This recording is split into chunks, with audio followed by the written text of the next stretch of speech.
ದಟ್ಟ ಕಾಡಿನ ಗುಹೆಯಲ್ಲಿ ಪುಟ್ಟ ಮಕ್ಕಳ ಜೊತೆಯಲ್ಲಿ ವಿದೇಶಿ ಮಹಿಳೆಯೊಬ್ಬರು ವಾಸ ಮಾಡ್ತಾ ಇದ್ದಂತಹ ಒಂದು ಘಟನೆ. ಅರಣ್ಯದಲ್ಲಿ ವಾಸ ಮಾಡ್ತಾ ಇದ್ದ ರಷ್ಯಾ ಮಹಿಳೆಯನ್ನು ರಕ್ಷಣೆ ಮಾಡಲಾಗಿದೆ.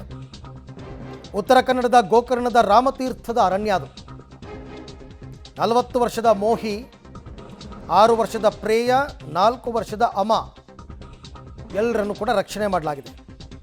ಕತ್ತಲ ಗುಹೆಯಲ್ಲಿ ಪುಟ್ಟ ಮಕ್ಕಳ ಜೊತೆ ಈಕೆ ವಾಸ ಇದ್ರಂತೆ.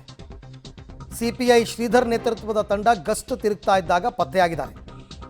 ಆಧ್ಯಾತ್ಮದ ಕಡೆ ಆಸಕ್ತಿ ಹೊಂದಿದ್ರಂತೆ ಈ ರಷ್ಯಾದ ಮಹಿಳೆ. ಪ್ರಕೃತಿಯಲ್ಲಿರಬೇಕು ಅಂತ ಮಕ್ಕಳೊಂದಿಗೆ ಏಕಾಂಗಿ ವಾಸ ಮಾಡ್ತಾಯಿದ್ರು.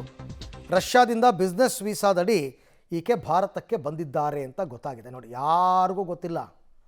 ತುಂಬ ತಪ್ಪು ಇದು. ಅಕಸ್ಮಾತ್ ಆ ಪುಟ್ಟ ಮಕ್ಕಳು, ದಟ್ಟ ಕಾಡು ಏನಾದರೂ ಹೆಚ್ಚು ಕಡಿಮೆ ಆಗಿದ್ದರೆ ಯಾರು ಜವಾಬ್ದಾರಿ? ಬಟ್ ಅವ್ರನ್ನ ರೆಸ್ಕ್ಯೂ ಮಾಡಿದ್ದಾರೆ ಈಗ ಪೊಲೀಸರು. ಅರಣ್ಯದಲ್ಲಿ ವಾಸ ಮಾಡ್ತಾ ಇದ್ದ ರಷ್ಯಾದ ಮಹಿಳೆಯ ರಕ್ಷಣೆಯಾಗಿದೆ.